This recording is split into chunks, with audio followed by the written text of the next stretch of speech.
Hello viewers, how are you. आज जो topic हम लोग डिस्कस करने जा रहे हैं बेटा, वो हो सकता है 11th के बिहाफ पे थोड़ा सा आपको टफ लगे, लेकिन अगर आपको स्ट्रक्चर ऑफ एटम एक्चुअल में समझना है या स्ट्रक्चर ऑफ एटम की स्टोरी को कंपाइल करना है तो फिर आपको इस टॉपिक को समझना ही पड़ेगा। हालांकि ज्यादातर यूज इस टॉपिक का हायर क्लासेस में होता है, लेकिन 11th में या जेई में भी इसके जो क्वेश्चन है वो आजकल आने लग गए हैं। तो आज हम उसी टॉपिक को डिस्कस करेंगे बेटा, और उस टॉपिक का नाम है क्वांटम मैकेनिक्स। ठीक है, तो पहले तो समझिए कि क्वांटम मैकेनिक्स आया कहां से, इसकी जरूरत क्या पड़ी बेटा, वो मेन चीज है। देखिए, एटॉमिक स्ट्रक्चर का जो हमारा टॉपिक है,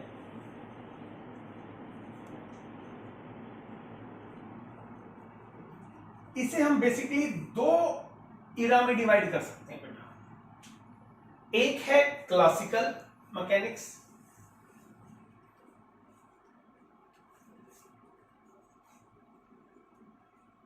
और जो लेटेस्ट है हमारे पास वो है quantum mechanics. The word is quantum mechanics.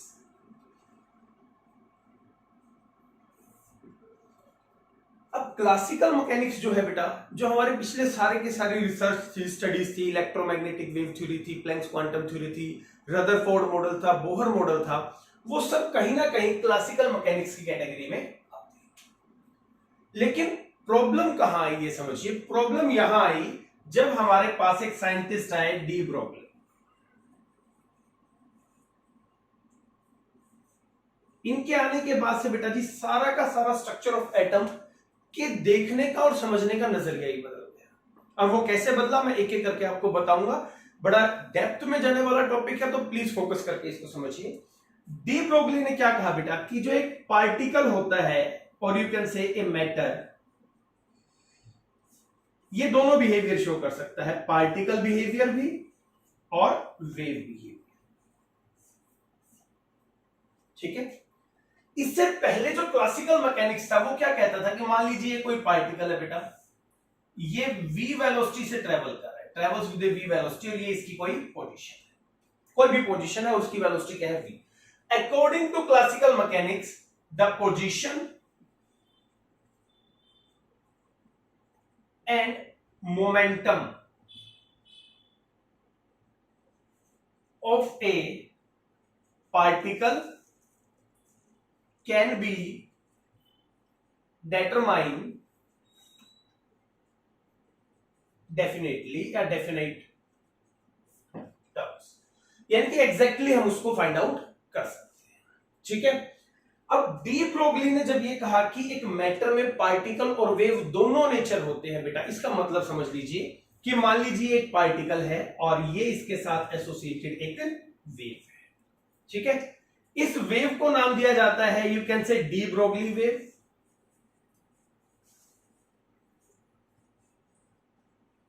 और you can say term use करते हैं हम लोग matter wave. De Broglie concept के बारे में हम लोगों ने लास्ट लेक्चर में डिस्कस कर लिया है, उसका लिंक आपको ऊपर डिस्क्रिप्शन में मिल जाएगा। तो अगर आपने वो लेक्चर नहीं देखा है तो प्लीज पहले वो लेक्चर देखिए, उसके बाद ही आपको ये टॉपिक समझ में आएगा। तो डी ब्रोगली वेव को क्या कहा जाता है बेटा, मैटर वेव कहा जाता है। इसके बाद एक साइंटिस्ट आए जिनका नाम था हाइजेनबर्ग। ठीक है, क्या नाम था उनका, हाइजेनबर्ग। उन्होंने क्या किया था बेटा जी, एक प्रिंसिपल दिया था, Heisenberg uncertainty principle. Heisenberg uncertainty principle. ठीक है जी, ये लास्ट टॉपिक था हमारा जिसमें हमने हाइजेनबर्ग के बारे में बात की थी। इसका लिंक भी आपको ऊपर डिस्क्रिप्शन में मिल जाएगा। तो जब आप क्वांटम मैकेनिक्स को पढ़ना शुरू करें, एटलीस्ट एक बार ड्यूल नेचर या D Broglie concept along with Heisenberg uncertainty principle के लेक्चर को अच्छे से देखें। इसमें उन्होंने क्या कहा था बेटा जी कि कोई भी पार्टिकल जो है उसकी पोजीशन और मोमेंटम को 100% एक्यूरेसी से फाइंड आउट नहीं कर सकते।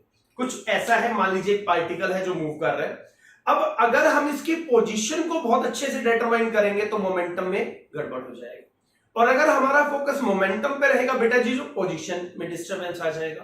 तो हाइजेनबर्ग अनसर्टेनिटी प्रिंसिपल में उन्होंने एक प्रिंसिपल या एक डेरिवेशन दी थी, यू कैन से delta x, change in position change in momentum is greater than equal to h over 4 pi, that is Planck's, h is known as Planck's constant।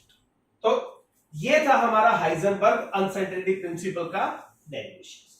ठीक है जी। अभी प्रॉब्लम क्या है बेटा जी, क्लासिकल मैकेनिक्स ने तो कहा था कि भाई हम एग्जैक्टली फाइंड आउट कर सकते हैं, हाइजेनबर्ग ने आके बोल दिया कि भैया नहीं कर सकते, यहां से डिस्प्यूट शुरू। तो जब ये डिस्प्यूट शुरू हुआ तब कहीं जाकर एक नए इरा ऑफ एटॉमिक स्ट्रक्चर की शुरुआत हुई जिसे हम क्वांटम मैकेनिक्स के नाम से जानते हैं। क्लियर है? अभी क्वांटम और केमिकल में क्या फर्क है समझिए। जो माइक्रोस्कोपिक पार्टिकल होते हैं बेटा, microscopic particles like electron, proton, neutrons, उनके कोई भी कैरेक्टरिस्टिक्स पढ़ने के लिए हमें एग्जैक्ट जो तरीका है वो क्वांटम मैकेनिक्स है। क्वांटम मैकेनिक्स इनकी वेव नेचर और पार्टिकल नेचर दोनों को स्टेब्लिश करता है, लेकिन क्लासिकल मैकेनिक्स इनके वेव नेचर को जस्टिफाई नहीं कर पाता है।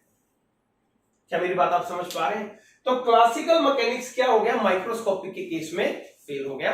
तब से क्या शुरू हुआ हमारा क्वांटम मैकेनिक्स। क्वांटम मैकेनिक्स के बारे में एक बात बताता हूं बेटा। एक साइंटिस्ट थे हमारे रिचर्ड हाइनमैन, जिन्होंने एक बात कही थी कि शायद इस दुनिया में कोई इंसान ऐसा नहीं है जो क्वांटम मैकेनिक्स को पूरे तरीके से समझ पाए। तो आप इस टॉपिक की डेप्थ का अंदाजा इसी से लगा सकते हैं। और वो साइंटिस्ट कोई छोटे मोटे साइंटिस्ट नहीं थे बेटा, ये वही साइंटिस्ट थे जिन्हें क्वांटम मैकेनिक्स में नोबेल प्राइज मिला था।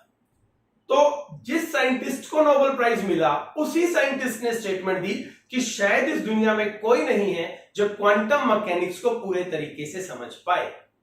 लेकिन फिर भी जितनी क्वांटम मैकेनिक्स हमारी समझ में आई, उसने स्ट्रक्चर ऑफ एटम या एटॉमिक स्ट्रक्चर को देखने का तरीका ही बदल दिया। बहुत फंडामेंटल डिफरेंस आए थे क्वांटम मैकेनिक्स के आने के बाद। अगर हम बात करें बेटा जी क्वांटम मैकेनिक्स की, तो बेसिकली हम इसे दो हिस्सों में स्टडी करते हैं।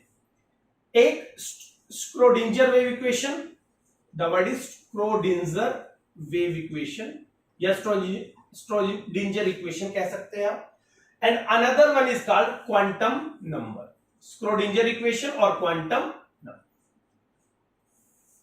ये दोनों आपस में एसोसिएटेड है बेटा जी, इंटरलिंक है, जुड़े हुए हैं।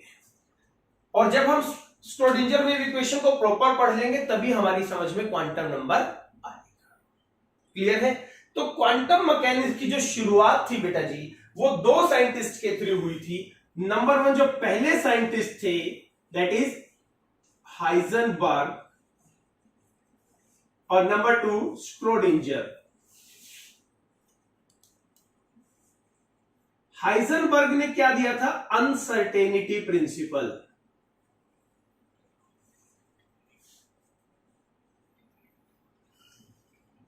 और इन्होंने दिया था स्क्रोडिंजर वेव इक्वेशन या यू कैन से स्क्रोडिंजर इक्वेशन। ठीक है? तो ये वो दो साइंटिस्ट थे बेटा, और ये जो इक्वेशन है ना, ये पूरी क्वांटम मैकेनिक्स का बैकबोन है, बिल्कुल फंडामेंटल बैकबोन, रीढ़ की हड्डी है भैया। इसको समझे बिना क्वांटम मैकेनिक्स की समझ नहीं आ सकती। और क्वांटम मैकेनिक्स को समझने के लिए मैं आपको एक बात बता दूं, आप समझ पाएंगे क्वांटम मैकेनिक्स की डेप्थ क्या है। अगर आपकी फिजिक्स बहुत अच्छी नहीं है, आपका मैथमेटिक्स बहुत अच्छा नहीं है, तो भी आप क्वांटम को नहीं पढ़ सकते। आपका मैथ बहुत स्ट्रांग होना चाहिए, आपका डिफरेंशिएशन, कैलकुलस, प्रोबेबिलिटी, ऑपरेटर्स का यूज, फिजिक्स में आपकी टर्म्स बहुत सॉलिडिफाई होनी चाहिए, वेव नेचर आपको आना चाहिए, वेक्टर क्वांटिटीज के बारे में आपको पता होना चाहिए, और केमिस्ट्री तो है ही। तो इतने डेप्थ होने की वजह से कई बार क्या होता है, क्वांटम मैकेनिक्स से बच्चों को डर लगता है, जिस वजह से क्वांटम मैकेनिक्स की तरफ उनका इंटरेस्ट कम हो जाता है। लेकिन आज हम कोशिश करेंगे सिंप्लीफाई बेसिक ढंग से आपको क्वांटम मैकेनिक्स की नॉलेज देने की। तो कौन से दो साइंटिस्ट थे बेटा जी, एक हाइजेनबर्ग और दूसरा स्क्रोडिंजर। हाइजेनबर्ग ने दिया अनसर्टेनिटी प्रिंसिपल और श्रोडिंगर ने दिया श्रोडिंगर इक्वेशन, जिसको हम बैकबोन ऑफ क्वांटम मैकेनिक्स मानते हैं। अब इसको समझने के लिए ना बेटा थोड़ा सा फ्लैशबैक में चलते हैं। हमारे पास एक साइंटिस्ट थे, their name is de Broglie,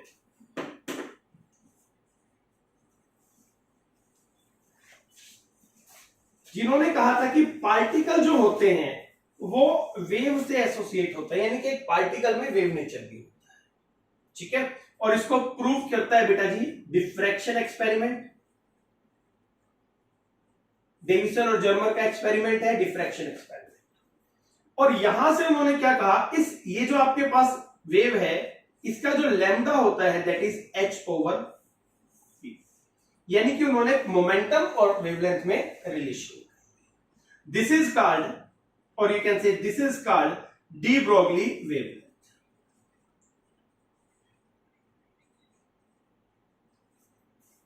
de Broglie. अब यहां तक तो सारी कहानी सही चल रही थी बेटा। प्रॉब्लम क्या आई, देखिए हुआ क्या, मान लीजिए पार्टिकल मैथमेटिकली हम लोगों ने कैलकुलेट किया, हम ज्यादा डीप में नहीं जाएंगे, आपको केमिस्ट्री का एस्पेक्ट्स बताते चलेंगे। अगर कोई पार्टिकल v वेलोसिटी से ट्रेवल करता है, कोई भी पार्टिकल है जिसकी वेलोसिटी v है, और अगर हमने मैथमेटिकली बेटा जी उसकी वेव, उससे जो जुड़ी हुई वेव है, उसकी वेलोसिटी जब निकाली तो वो आई v/2, यानी कि पार्टिकल की वेलोसिटी से आधी, हाफ। अब how it could be possible, अब इसका मतलब तो ये हुआ कि जब पार्टिकल आगे निकल जाएगा वेव पीछे रह जाएगी। समझिए, एक v वेलोसिटी से जा रहा है, एक v/2 से चल रहा है, लेकिन जो वेव होती है ना बेटा, वेव यही तो पार्टिकल की पोजीशन या पार्टिकल को डिफाइन करती है। तो ये कैसे हो सकता है कि ये पीछे चली गई, लेकिन जब हमने इस इक्वेशन का यूज किया मैथमेटिकली तो फिर हमें ये रिजल्ट मिला, जिससे लोगों को डाउट हुआ कि ये इक्वेशन सही नहीं है।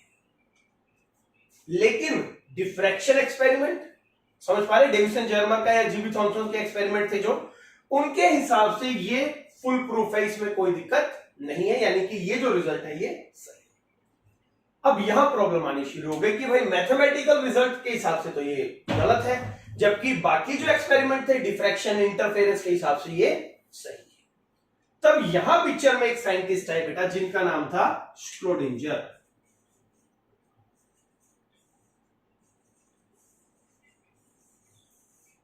उन्होंने क्या कहा, श्रोडिंगर ने कहा कि भाई ये जो इक्वेशन है ना, lambda is equal to H over P, जिसको हम डी ब्रोगली इक्वेशन भी कहते हैं, ये इक्वेशन सही तो है मगर मॉडिफाई करने की जरूरत है, यानी कि पूरे तरीके से सही नहीं। आप मेरी बात समझ पा रहे हैं, यानी कि सही है बट स्टिल नीड मॉडिफिकेशन, इसमें सुधार की जरूरत। और उन्होंने क्या किया बेटा जी, जो मैटर वेव थी, the word is matter wave, और we can say de Broglie wave, उसको एक नया नाम दे दिया बेटा जी, wave function. The word is wave function. आप यहां इसको डी ब्रोगली वेवलेंथ के हिसाब से भी इंडिकेट कर सकते हैं। तो क्या दे दिया उन्होंने इसको, वेव फंक्शन। और ये कहा, और इसका जो सिंबल था बेटा जी वो था साई, साई इसका सिंबल था, ठीक है। अब वेव फंक्शन अपने आप में एक बड़ा डेप्थ और कॉम्प्लिकेटेड टॉपिक है बेटा, इसको समझना। तो धीरे धीरे इसके बारे में हम बात करेंगे। एक बार ओवरव्यू ले लेते हैं, समझिए। एटॉमिक स्ट्रक्चर को दो हिस्सों में डिवाइड कर दिया गया, क्लासिकल मैकेनिक्स और क्वांटम मैकेनिक्स। क्लासिकल मैकेनिक्स क्या कहता है, किसी भी पार्टिकल की पोजीशन और momentum can be easily determined, कोई इशू नहीं है, बिल्कुल एग्जैक्ट रिजल्ट आएगा। लेकिन क्वांटम मैकेनिक्स की जरूरत कब पड़ी, जब हाइजेनबर्ग ने कहा कि भैया ऐसा नहीं हो सकता, अगर आप पोजीशन पे वर्क करेंगे तो मोमेंटम में डिस्टरबेंस आएगा, या आप कह सकते हैं कि भाई एरर आ जाएगा। अगर मोमेंटम पे फोकस करेंगे तो पोजीशन में एरर आ जाएगा। तो फिर ये जो कंसेप्ट था जो कि जस्टिफाइड था, उन्होंने इसको एक्सपेरिमेंटली प्रूव भी किया था। तब यहां से जरूरत पड़ी एक नए एरा ऑफ साइंस की, that is called quantum mechanics. Quantum mechanics 11th के बिहाफ पे दो हिस्सों में स्टडी किया जा सकता है, एक श्रोडिंगर वेव इक्वेशन और दूसरा क्वांटम। इस इक्वेशन को सॉल्व करने पर ही हमें क्वांटम नंबर मिलते हैं बेटा, और वो क्वांटम नंबर हमें क्या हेल्प करते हैं, वो क्वांटम नंबर हमें बताते हैं कि एक न्यूक्लियस के चारों ओर जो इलेक्ट्रॉन घूमते हैं वो किस स्टेट में है, क्या उनकी शेप है और क्या उनकी ओरिएंटेशन है, जो कि पहले कभी किसी मॉडल में स्टडी नहीं किया गया था। एटलीस्ट शेप के बारे में, ओरिएंटेशन के बारे में तो कभी डिस्कशन ही नहीं हुआ था। तो हमें इन्हीं दोनों चीजों को बहुत अच्छे से पढ़ना है, पहला श्रोडिंगर वेव इक्वेशन और दूसरा क्वांटम। ये आई कब, वो बताने के लिए मैंने आपको थोड़ा फ्लैशबैक में दिखाया कि भाई डी ब्रोगली ने क्या कहा था कि एक पार्टिकल के साथ एक वेव एसोसिएट होती है, और उसका जो लैम्डा था h ओवर p था, जिसको हम डी ब्रोगली वेवलेंथ कहते हैं, और ये मैथमेटिकली प्रूव हो गई थी डिफ्रैक्शन की टेक्निक से, एक्सपेरिमेंटल डाटा मैच कर गया था। लेकिन जब कुछ और मैथमेटिकल ऑपरेशंस लगाए गए बेटा, तो एक बात पता चली कि जो पार्टिकल ट्रेवल करता है, अगर उसकी वेलोसिटी v है, मैथमेटिकली फाइंड आउट हुआ है, तो यहां जो वेव है उसकी जो वेलोसिटी निकली वो v/2 निकली। अब यहां पे हमें थोड़ा सा कंफ्यूजन हुआ कि भाई पार्टिकल अगर v जा रहा है, वेव v2 जा रही है, तो वो तो पिछड़ जाएगी ना, उससे दूर हो जाएगी, सेपरेट हो जाएगी, जबकि वेव और पार्टिकल तो एसोसिएटेड विद ईच अदर है। समझ रहे हैं? पार्टिकल कैसे डिफाइन होता है? With the help of wave. Particle को तो फाइंड आउट, हम वेव से अंदाजा लगाते हैं कि भाई कहां होगा पार्टिकल। तो फिर यहां उस पे जब डाउट हुआ तो साइंटिस्ट है स्क्रोडिंजर, जिन्होंने कहा कि भाई ये इक्वेशन तो सही है लेकिन थोड़ा सा मॉडिफिकेशन की जरूरत है। तो उन्होंने नई term the, that is called wave function. ठीक है, और इसको किससे डिनोट करते हैं बेटा? जाई से, दैट इज PSI जाई। अब इसके बारे में उन्होंने एक बात कही बेटा कि it is a complex function. ये कॉम्प्लेक्स फंक्शन है। मैथमेटिकल टर्म यूज कर रहा हूं, जो लोग मैथ को अच्छे से जानते हैं वो इजीली समझ पाएंगे, जो लोग नहीं जानते हैं उन्हें सिर्फ वर्ड्स के हिसाब से स्टडी करते हुए आगे बढ़ना है। It is a complex function. अब सवाल उठता है कि कॉम्प्लेक्स फंक्शन से हमारा मतलब क्या होता है बेटा जी? Function of I, function of I, जिसमें आई होता है बेटा जी एक इमेजिनरी नंबर। क्या होता है हमारे पास? एक इमेजिनरी नंबर, कोई रियल नंबर नहीं होता है, it's an imaginary number. For example यहां जो आई की वैल्यू ली गई, that is square root of -1। ठीक है, अब -1 जो है ये इमेजिनरी नंबर है बेटा। देखिए अगर यहां 1 होता, ठीक है, for example if I is equal to square root of 1, तो हमारे पास दो रिजल्ट आते हैं, +1 और -1। ठीक है, आंसर विल बी +1 और -1। लेकिन अगर ये माइनस है तो इसके दोनों ही रिजल्ट 1 आएंगे। क्या ये बात आप समझ पा रहे हैं? तो ये जो कॉम्प्लेक्स फंक्शन है ना, इन्होंने माना था कि जो जाई है वो एक कॉम्प्लेक्स फंक्शन है, एक इमेजिनरी नंबर का स्क्वायर रूट है। आई है बात समझ में? तो यहां तक का एक बार नोट कीजिए, फिर हम बात करेंगे कि इसके हेल्प से श्रोडिंगर वेव इक्वेशन को हम कैसे स्टडी कर सकते हैं। तो बेटा अभी तक जो चीजें हमने समझी है, मैं एक बार आपको रिकैप्चुलेट करवाता हूं। हाइजेनबर्ग अनसर्टेनिटी प्रिंसिपल आप हमारे लेक्चर में जाके देख सकते हैं, de Broglie equation previous lecture में स्टडी हुआ है। लेकिन क्वांटम मैकेनिक्स में क्या हुआ कि डी ब्रोगली इक्वेशन एक तरीके से बेटा जी उसकी एक लिमिटेशन आ गई थी कि पार्टिकल की वेलोसिटी निकली v और वेव की निकली v/2।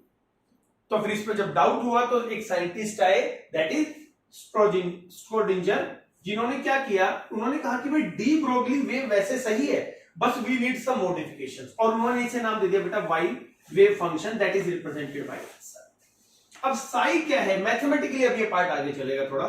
Sai is a complex function और you can say function of I, जिसको हम रिप्रेजेंट कर सकते हैं I is equal to square root of -1, जिसमें ये जो है आपके पास वो एक इमेजिनरी नंबर है, रियल नंबर नहीं है। तो जब इन्होंने इसकी हेल्प से एक इक्वेशन दी जिसे हम बोलते हैं Schrödinger wave equation, that is Schrödinger wave equation. तो जब इस इक्वेशन को बेटा जी हम लोगों ने सॉल्व किया, डिफरेंशियल इक्वेशन थी बेटा साई के फंक्शन की, इसकी डिफरेंशियल इक्वेशन बनाई थी हर एक कंपोनेंट हर एक एक्सिस पे, तो हमें साई की वैल्यू मिलती है, that is called wave function. अब ये जो साई है ना, थोड़ा थोड़ा समझना है, धीरे धीरे आपको एक चीज समझ में आएगी। मैंने कहा, रिचर्ड हैनमैन ने क्या कहा था, दुनिया में कोई ऐसा है ही नहीं, और आप तो पहली बार क्वांटम मैकेनिक्स पढ़ रहे हैं, it will take time, confuse नहीं होना है। हर टॉपिक ऐसा नहीं होता कि आप मक्खन की तरह उसमें से गुजर जाए, कुछ टॉपिक उन लोगों के लिए होते हैं दोज हु आर जीनियस। तो धीरे धीरे से चीजों को समझिए।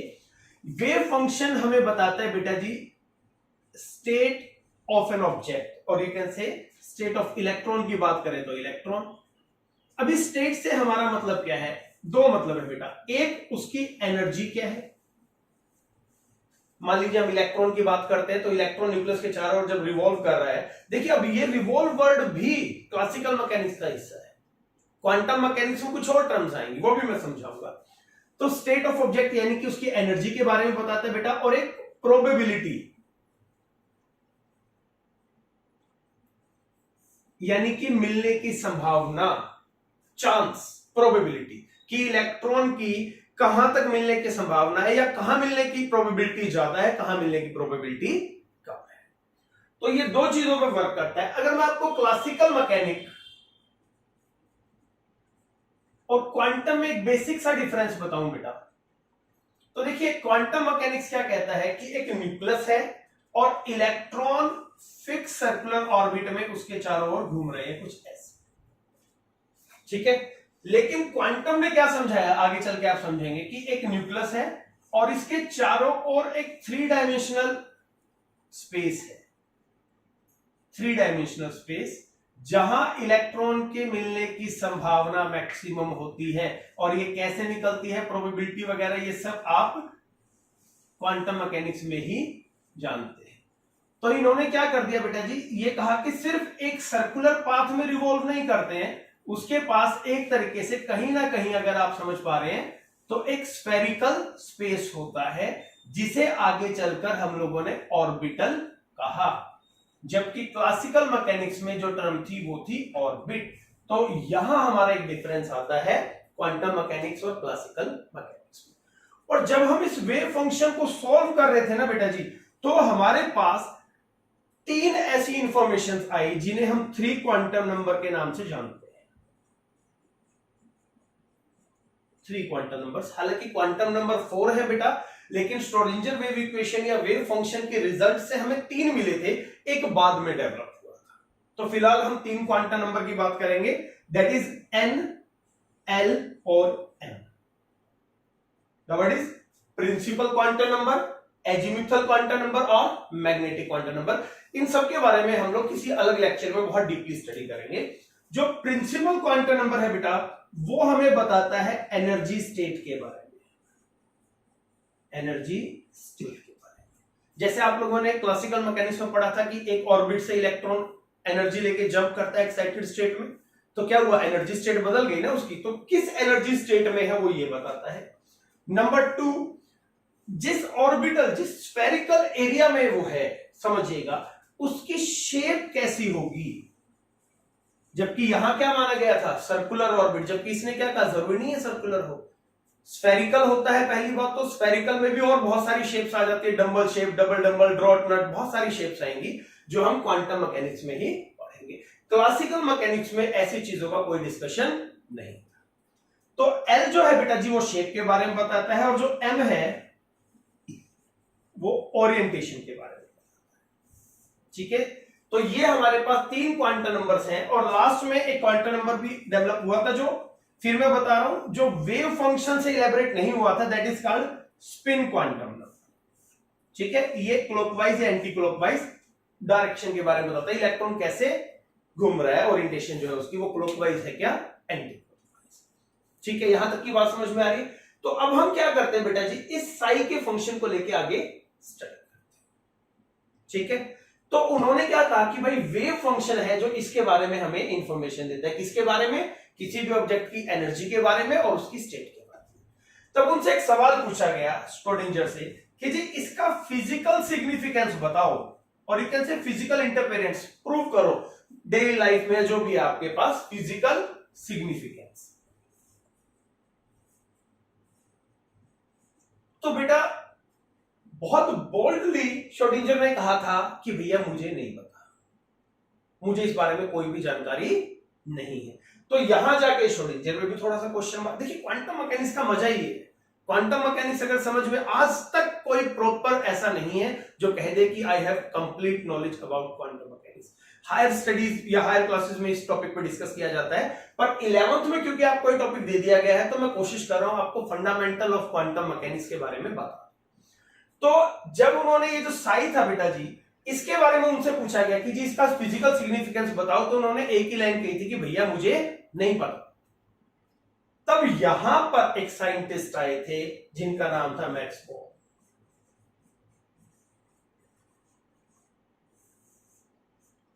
The name is Max born.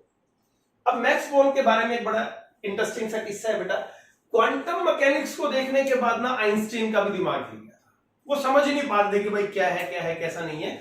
तो उन्होंने एक बार एक स्टेटमेंट दी कि जो ईश्वर है वो पासा नहीं खेलते, यानी कि तुक्का नहीं मारते, जो भी आप लगा सकते हैं। तो मैक्स बोर्न वो साइंटिस्ट है बेटा जिन्होंने उन्हें जवाब दिया था कि आइंस्टीन, आप ईश्वर को मत बताइए कि उन्हें क्या करना है और क्या नहीं करना है, समझना है आपको। तब उसके बाद उन्होंने क्या किया था, इस साई की वैल्यू को फर्दर मॉडिफाई किया था और उन्होंने कहा था कि एक्चुअल में ये जो साई है बेटा जी, ये है probability. The word is probability.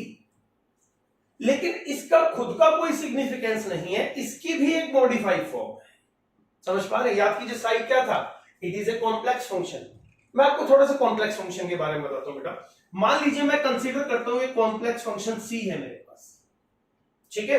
अब यहां क्या है, ए, एक मैं इमेजिनरी वैल्यू ले लेता हूं आई और बी, ये हो गया मेरा कॉम्प्लेक्स फंक्शन। अगर मैं इस वैल्यू को नेगेटिव कर दूं बेटा जी, तो ये वैल्यू क्या बन जाएगी, माइनस आई बी हो जाएगी। सोच के देखिए आपके पास, ठीक है। तो सी क्या है, ए प्लस आई बी, जिसमें ये क्या है बेटा जी, ये एक रियल नंबर है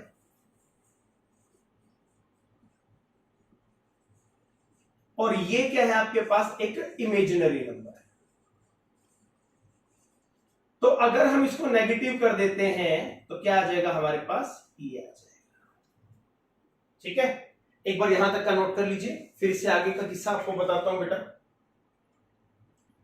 ठीक है बेटा। तो सी क्या था हमारे पास, एक कॉम्प्लेक्स नंबर, और ये क्या कर दिया हमने, इसको नेगेटिव कर दिया। तो ये अगर कॉम्प्लेक्स नंबर है, ये कॉम्प्लेक्स फंक्शन यू कैन से, तो ये कॉम्प्लेक्स कॉन्जुगेट कहलाता है,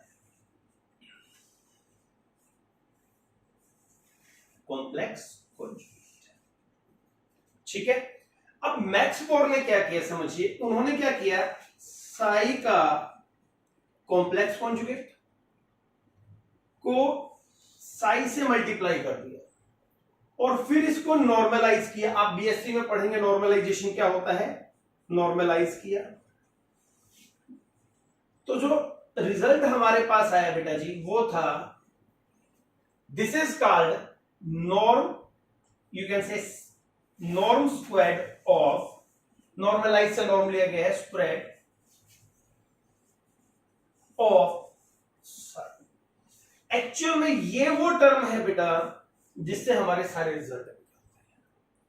तो साई को हम एक तरीके से, ये क्या है उसका कॉन्जुगेट, साई कॉन्जुगेट, और साई को जब हम नॉर्मलाइज करते हैं तो हमारे पास ये टर्म, जिसे क्या नाम दिया गया, नॉर्म स्क्वायर्ड ऑफ साई। इसकी मदद से हम लोग क्या करते हैं, हम डिटरमाइन करते हैं कि इलेक्ट्रॉन की न्यूक्लियस के चारों ओर जो प्रोबेबिलिटी है वो कहां कम है और कहां ज्यादा है, ठीक है। तो आगे से हम लोग इस टर्म को यूज करेंगे, ये आपको ध्यान रखना है, ठीक है। नोट कीजिए, फिर हम लोग बात करेंगे श्रोडिंगर वेव इक्वेशन के बारे में। तो चलिए बेटा कुछ साई स्क्वायर से रिलेटेड ग्राफ के बारे में बात करते हैं। मैक्स बोर्न ने इनको स्टडी किया था कि मान लीजिए कोई पार्टिकल है जो मूव कर रहा है विद वेलोसिटी v, तो जो उसका साई का कर्व बना बेटा जी, वो कुछ ऐसा कर्व बना है, क्योंकि कर्व जो है, ग्राफ जो है, वो हमेशा रियल नंबर का बनता है। तो जब हमने साई स्क्वायर का कर्व बनाया तो कुछ ऐसा बना। तो ये जो है हमारे पास लाइन, ये साई स्क्वायर को इंडिकेट कर रही है, ठीक है। तो अब हमने क्या किया बेटा, हमने इसको इस फॉर्म में लिया कि भाई मान लीजिए हमें क्या करना है, एक्चुअल में साई स्क्वायर है क्या वो समझ लीजिए, ये प्रोबेबिलिटी के बारे में बताता है, संभावना क्या है किसी ऑब्जेक्ट के मिलने की। इलेक्ट्रॉन के बारे में बात नहीं की थी उन्होंने अभी बेसिकली किसी भी ऑब्जेक्ट के बारे में, माइक्रोस्कोपिक ऑब्जेक्ट के बारे में बात की थी, क्योंकि माइक्रोस्कोपिक ऑब्जेक्ट की बेटा जी पोजीशन का एग्जैक्टली फाइंड आउट करना बड़ा मुश्किल होता है, क्योंकि हर पोजीशन के साथ वेवलेंथ बदल रही है। समझ पा रहे ना, तो इंटरलिंक नहीं हो पा रहे। देखिए समझिएगा, lambda is equal to H over P. अब देखिए मोमेंटम और पोजीशन में क्या प्रॉब्लम है, ये देखिए कि अगर हमारा लैम्डा चेंज हो जाएगा तो ये अपने आप चेंज हो जाएगा, और लैम्डा हर पॉइंट पे चेंज हो रहा है तो मोमेंटम डिस्टर्ब हो जाएगा। अगर हम इसको फिक्स कर देंगे तो लैम्डा भी फिक्स हो जाएगा, और जबकि लैम्डा फिक्स होता नहीं है, वो वेव नेचर शो करता है। क्लियर है? तो यहां हमें क्या करना है, ये जो ब्लू डॉट से मैंने दिखा रखा है बेटा, ये प्रोबेबिलिटी रीजन है। मान लीजिए इतने छोटे एरिया में हम इलेक्ट्रॉन का एग्जांपल ले लेते हैं, इलेक्ट्रॉन के होने की प्रोबेबिलिटी को स्टडी कर रहे हैं, ठीक है। रीजन क्या लिया हम लोगों ने, dx। dx लेने के पीछे का रीजन क्या है बेटा, बहुत स्मॉल डिस्टेंस में हम ये मान सकते हैं कि उसकी पोजीशन में ज्यादा वेरिएशंस नहीं है, ठीक है, ना के बराबर वेरिएशन उसकी पोजीशन में। तो अगर हम यहां पर प्रोबेबिलिटी निकालना चाह रहे हैं तो हमें क्या चाहिएगा, ये एरिया हमें कैलकुलेट करना पड़ेगा। और ये एरिया कैसे कैलकुलेट होगा, देखिए ये जो वैल्यू है, ये जो लाइन है दैट इज दिस वन, और ये dx है, तो इनका जो मल्टीप्लीकेशन होगा into dx is called area. और you can say probability of finding an object, किसी भी ऑब्जेक्ट के मिलने की संभावना क्या है, ठीक है। और अगर हम इस स्मॉल रीजन में प्रोबेबिलिटी निकालें, और अगर कोई हमसे कहे कि जी इस पूरे रीजन में प्रोबेबिलिटी निकाल के दिखाइए बेटा, ये पूरा रीजन है, हालांकि देखिए प्रोबेबिलिटी इस रीजन के इधर भी है और इधर भी है, लेकिन हम एक स्पेसिफिक एरिया ले रहे हैं ए बी। तो अब हमें क्या करना पड़ेगा बेटा, इसको इंटीग्रेट करना पड़ेगा ए बी के टर्म में। तो क्या आ जाएगा हमारे पास, norm square of sine dx a b। अब जो आपका एरिया आएगा वो क्या शो करेगा, probability of finding object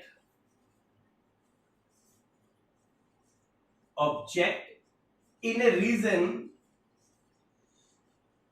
A2, ये हमें वो शो करेगा कि भाई इस रीजन के अंदर उस ऑब्जेक्ट के मिलने की क्या प्रोबेबिलिटी, ठीक है। अगर हम इसे एक्सटेंड करें बेटा जी, मान लीजिए फॉर एग्जांपल अगर हम इसको पीछे जहां से वेव शुरू हुई वहां ले जाएं और जहां तक वेव जा रही है वहां ले जाएं, मान लीजिए एक को मान लिया हमने माइनस इंफिनिटी और जहां ये वेव एंड हो रही है उसको ले लिया प्लस इंफिनिटी। तो हमें इसको अगर माइनस और प्लस की टर्म में इंटीग्रेट करना है तो क्या आ जाएगा, minus infinity plus infinity norm square of sign और dx।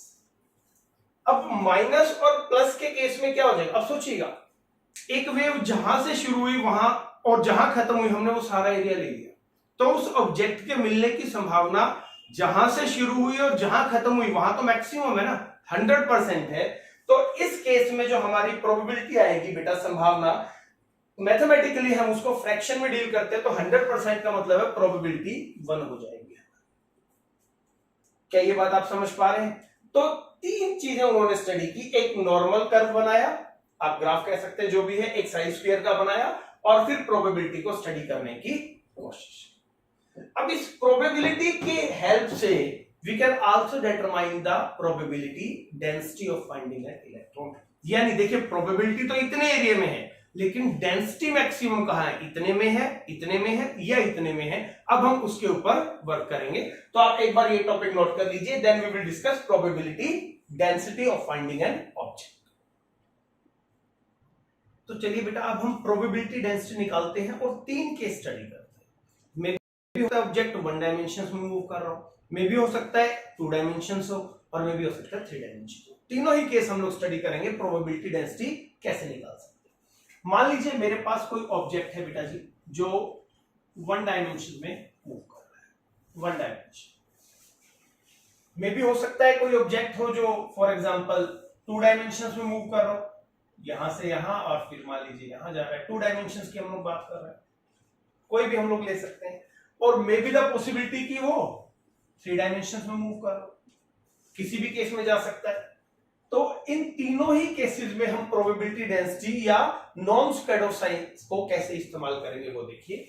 देखिए इस केस में तो फिर वही है, हमारे पास हम एक स्मॉल डिस्टेंस ले लेंगे x, तो जो हमारा जो एरिया आएगा, आप मान लीजिए फिर से वही हम लोग ग्राफ बनाते हैं। ये मान लीजिए वेव फंक्शन है, इसको मैं a कंसीडर कर रहा हूं, थोड़ा सा ऐसे ले लेते हैं इसको हम b कंसीडर कर रहे हैं, a और b, और ये हमने स्मॉल एरिया ले लिया बेटा। तो जो फार्मूला आया था लास्ट वही हमारे पास दोबारा है, that is this multiplied by dx is called area। ठीक है, अभी अगर a और b के बीच में निकालना है तो हम इसको इंटीग्रेट कर देंगे,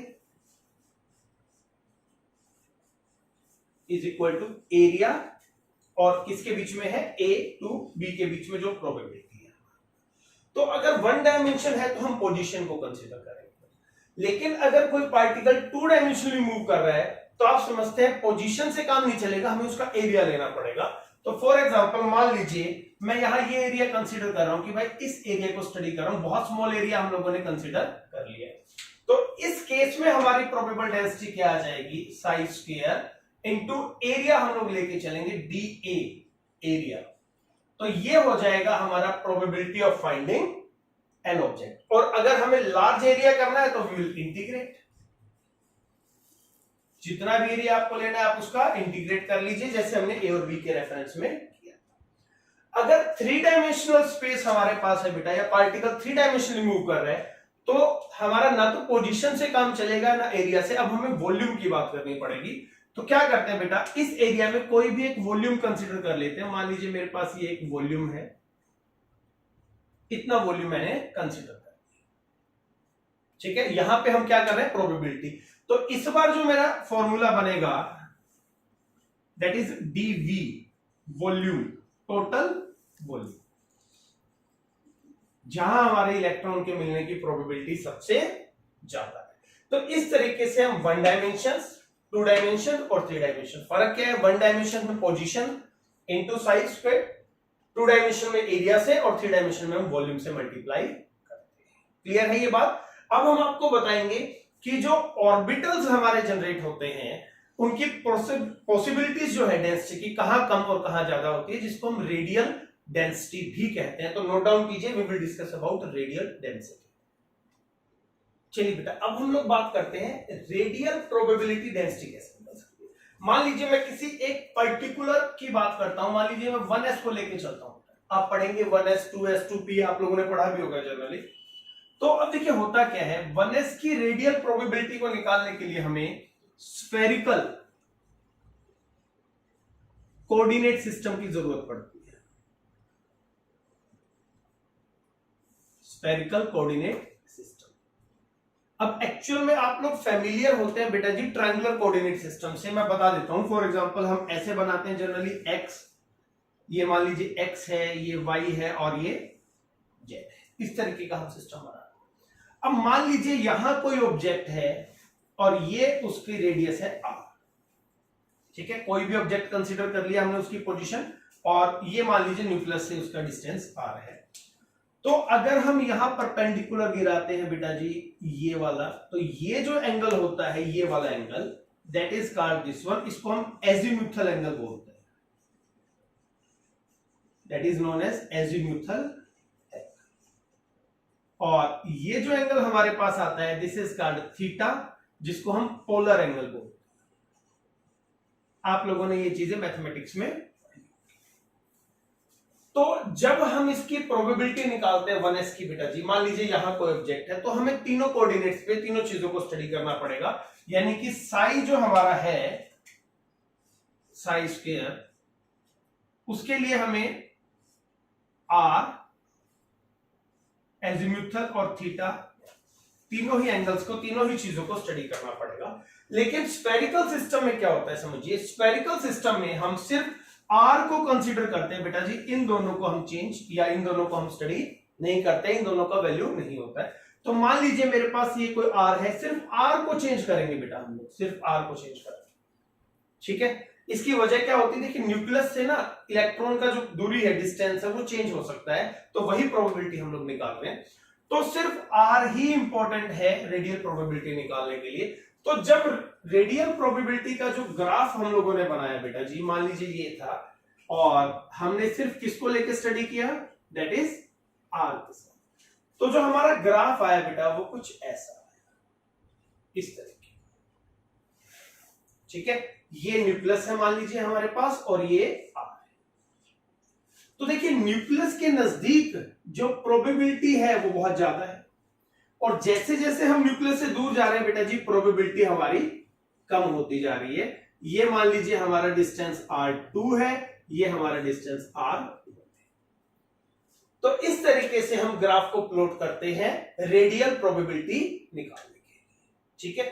जब हमने बेटा जी 2s का ग्राफ बनाया, इसी फंक्शंस को ध्यान में रखते हुए, तो ये जो हमारे पास आया that is something like this,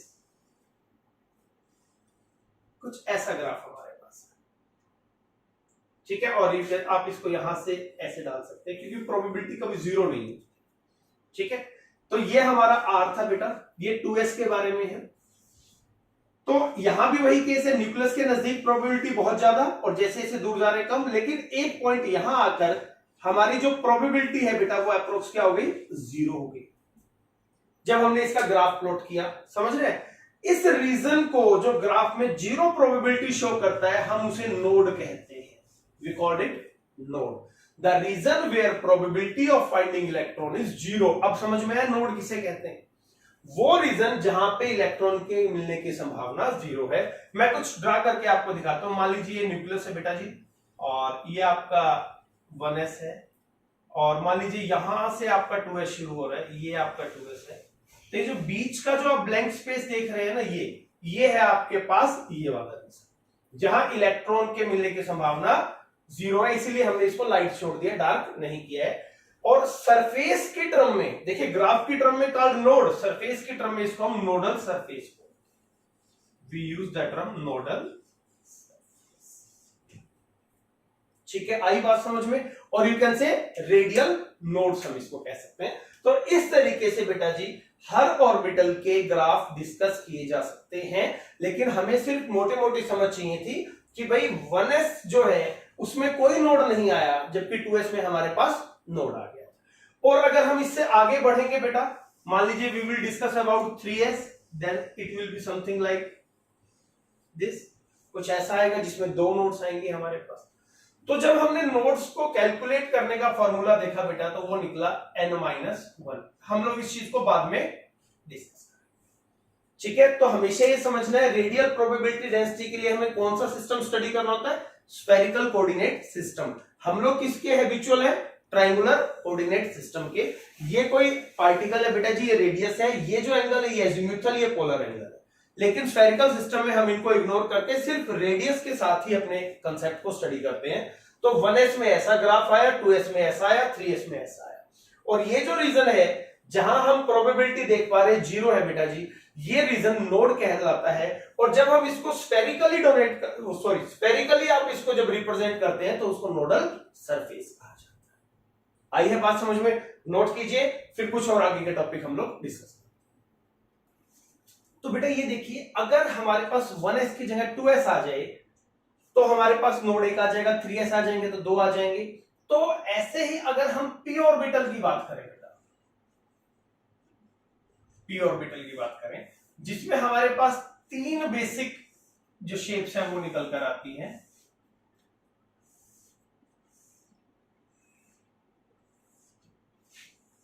ये मान लीजिए x y z, x y z, x y और z। तो मान लीजिए जो p की जो प्रोबेबिलिटी देखी गई बेटा p ऑर्बिटल में, तो वो स्फेरिकल नहीं मिली हम लोगों को, और ये भी किसकी मदद से, श्रोडिंगर, वो मिली बेटा जी हमें लोब्स की तरीके से। और यू कैन से समथिंग लाइक दिस, कुछ ऐसा हमें मिला कि इलेक्ट्रॉन के मिलने की संभावना कुछ ऐसी है, कुछ इस तरीके से। तो इसे नाम दे दिया गया px, ओरिएंटेशन x एक्सिस पर। दूसरी जो प्रोबेबिलिटी हमें मिली वो मिली y एक्सिस पर, तो नाम दे दिया गया py। और तीसरी जो प्रोबेबिलिटी हमें मिली बेटा जी वो z एक्सिस पर, और नाम दे दिया गया pz। अब आप अगर ध्यान से देखेंगे ना बेटा, तो ये जो है ये है प्रोबेबल डेंसिटी, और ये बीच की जो लाइन है आप ये देखिए, यहां डेंसिटी हमारी हो गई 0, बिकम्स 0। तो इसे भी हम क्या कहेंगे, नोड कहेंगे।